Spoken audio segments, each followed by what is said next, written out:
So hey you guys, welcome back to Chloe and Kale Vlogs, and today I will be showing you everything that happened from the flood. It's not really a flood, just so back there, I don't know if you could see, there's there's garbage just all the way. There's so much rain on the window. Look back at the grass, see right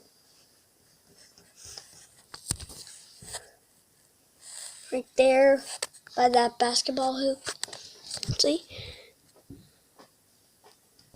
Anyway, and then it wasn't really a flood that happened.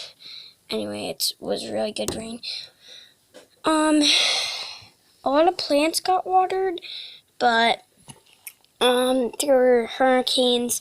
Look at that plant down there. Plant. Maybe I should just step away from the window just in case. Everything's so. Yeah. I got that back there. Oh, a tree almost fell down.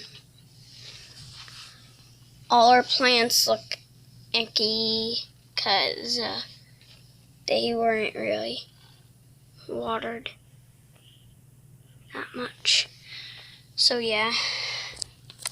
So that was basically what happened. And if you like this video, be sure to, well, probably don't like it because it's some hurricanes, but anyway, see you guys in our next video. Make sure to subscribe, like, and hit that bell button.